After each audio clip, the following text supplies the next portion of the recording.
Hollywood lied to you. Love is not like the movies. Movies have long been a source of entertainment, inspiration, and even education. They shape our perceptions of the world and our expectations of relationships. However, when it comes to the portrayal of love and dating, particularly from the perspective of men, many films often convey toxic ideas that can lead to unrealistic and damaging expectations. I have 5 ideas here that I had basically learned from movies. If you want to fall in love, you want to get the girl of your dreams, these were the 5 things that you had to do. And I'm here to tell you from personal experience, these 5 things will not get you the girl of your dreams. The complete opposite in some instances of what to do.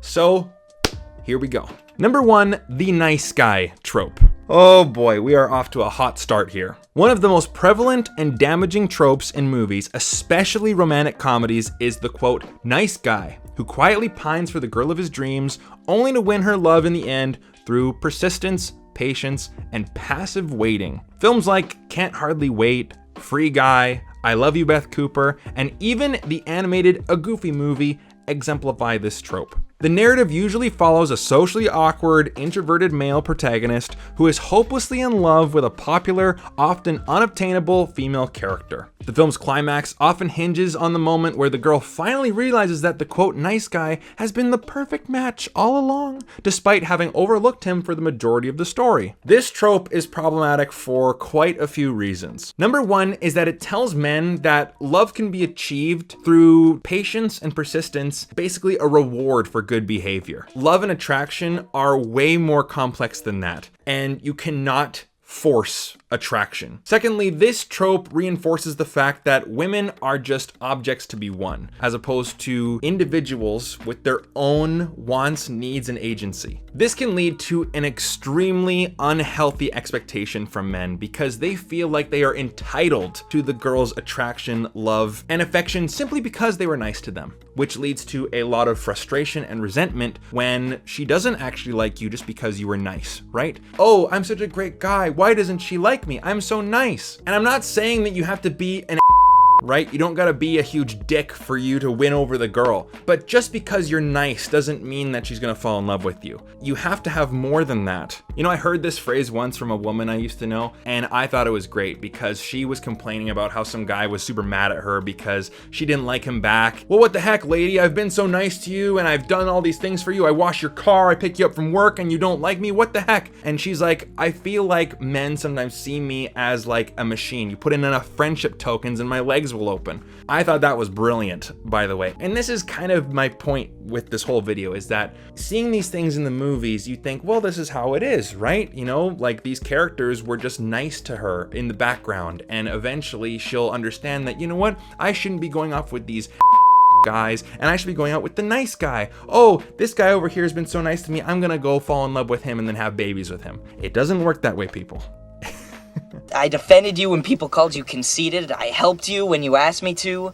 I learned French for you, and then you just blow me off so you can... Number 2, the myth of the grand gesture. Another common trope in romantic films is the grand gesture. A dramatic, often public declaration of love is supposed to sweep the object of affection off their feet. Movies like Say Anything, where the protagonist holds up a boombox outside of his love interest's window, or Love Actually, where a character silently confesses his love with cue cards, are iconic examples. While these scenes make for memorable cinematic moments, they often perpetuate the myth that love is best expressed through extravagant, showy acts. In reality, healthy relationships are built on consistent trust, respect, and communication. Not just like this one big act and then boom, she's yours forever. The emphasis on these grand gestures provide very unhealthy expectations in both men and women. Men may feel pressured to perform these grand acts of love to prove how much they're worthy of love and how much they care for the person. And women see this and they go, well, you know, he just got me a card. Why didn't he get me a card with flowers and then put my name in the stars? Right? They're expecting the grand gesture. Well, why didn't he do this? Why didn't he do this like the movies? This ultimately leads to disappointment and disillusionment when the fireworks, sometimes literally fireworks of the grand gesture, diminish and die down, and then we go back to just an everyday, mundane type of relationship that goes through everyday life. You're not gonna have those grand moments all the time. Number 3, the rescue fantasy. The rescue fantasy is another trope that reinforces harmful gender stereotypes. In many romantic films, the male protagonist is portrayed as the hero who must save or rescue the female love interest from some form of danger, whether physical, emotional, or social. Movies like Pretty Woman, where a wealthy businessman, quote, rescues a prostitute from her life on the streets, or Cinderella, where a prince saves a young woman from a life of servitude, are classic examples. Pretty simple, really. This trope perpetuates the idea that the men are the protectors and the saviors, and the women are these damsels in distress that have to be saved. It not only enforces just outdated gender stereotypes, and I don't care if we're talking like, well, I'm a progressive woman, I don't need no man, or I'm a conservative man, and I need my woman to take care of the kids and be in the kitchen and always take care. I don't care if you're like more traditional or progressive, whatever. You gotta admit that you're not gonna be expecting to save the woman from a dragon in a castle, right? Yes, it's a literal example, but you know what I mean. Outdated gender stereotypes, but it also puts the pressure on the men to be the quote fixers of the relationship. It can lead to unhealthy dynamics where the men feel they need to save the woman and always be in control rather than seeing them as partners in an equal relationship. And I know guys who have been decent guys try to go for a woman who is clearly not right for them and clearly has so many issues. They've been in and out of prison, have drug problems, extremely toxic behavior. She sleeps around while in a relationship, but he's just like, oh, you know, she's just troubled, but you know, if I can save her, right? Like men have this white knight savior complex because of movies like this. They grew up on the Disney movie and they go, you know what? I can save her. I am a good guy and I am morally right. And I can save her from this world. I can get her out of her toxic family. I can get her to settle down and not sleep around on me. And then she'll stop doing crack on the street. You know what I mean? Dude, she's off the deep end, man. It's not your job to save her. And I know it sounds kind of harsh, right? I'm not saying that like if a girl has any other problems, like you can't date her. When guys have this idea that because they're so morally good and they're just a nice guy, she'll see that and she'll change her ways. Number 4, the love at first sight myth. The concept of love at first sight is another pervasive myth in romantic movies that oversimplifies the complexities of relationships. Movies like Titanic, Romeo and Juliet, and The Notebook romanticize the idea that true love can be instantly recognized at a glance without the need for getting to know each other, understanding each other's values, or building a foundation of trust. While sure, the idea of just like an instant connection, no trouble whatsoever, you see them and boom, you guys know it's the one, magical connection is very alluring, right? Like, I gotta say also, the reason why these films and all these tropes are so popular is because we want them to be the case. But that's why we put them in movies, because they're not real and that's what we want love to be. But that's not reality. So this myth can really lead to disappointment when a relationship does not unfold in such a straightforward manner. It's not like you just see them across a meadow and then, oh, we're in love, and then boom, no problems ever. Like it's meant to be. True love requires time and effort and trials and tribulations and a lot of growing pains. You know, most people who are, deeply in love have had their fair share of fights. Relationships are work. People who say that they're not work, I can't get there. The love at first sight trope can also lead to a lot of impulsivity. You tend to overlook a lot of red flags because, again, it's love at first sight. You rush in because of attraction and you don't really get to know the person at all, but you know what? It was just love at first sight, rather than taking the time to truly understand and get to know the person. And finally, number 5, the persistence pays off trope. Perhaps one of the most insidious tropes in romantic films is the idea that persistence in the face of rejection will eventually lead to success in love. Movies like The Notebook, again, or There's Something About Mary, where multiple suitors refuse to take no for an answer, promote the notion that if a man just tries hard enough, he can eventually wear down the object of his affection. And again, it should be pretty obvious, but this trope is toxic because it blurs the lines between romantic persistence and just straight up harassment.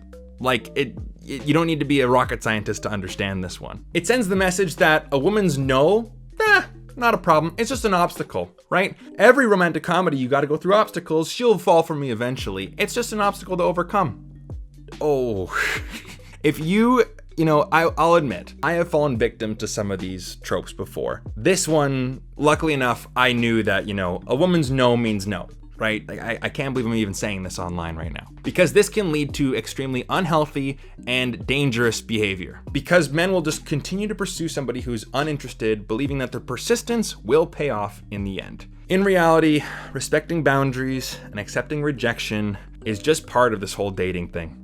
and you just gotta accept that. In conclusion, the way that love is portrayed in a lot of these movies presents a very skewed and harmful idea of what love actually is. You know, the nice guy who eventually gets the girl just because he's nice. Doesn't work that way. The grand gesture where she finally sees how much you care about her. The rescue fantasy that just reinforces old stereotypes and makes men go after women who are just terrible options. Like, let's just be honest, just terrible options. The love at first sight myth, which is of course a nice thought, but again, extremely rare and doesn't happen that often. And even if it does happen, if that initial traction is just so strong, you gotta realize that, okay, that part's out of the way. You gotta get to know the person first. And the persistence pays off trope that just leads to unrealistic and damaging expectations of love. It is essential to recognize the difference between what we want love to be in the movies and what reality actually is. You know what's funny? I didn't even mean to go into this, but we all know about the red pill world, right? I think that a lot of men in that world were men who grew up on the Disney movie and just thought because they were a nice guy and because they were persistent and they did this grand gesture of love that, you know, the woman would care for him and love him just because he was the nice guy. But of course,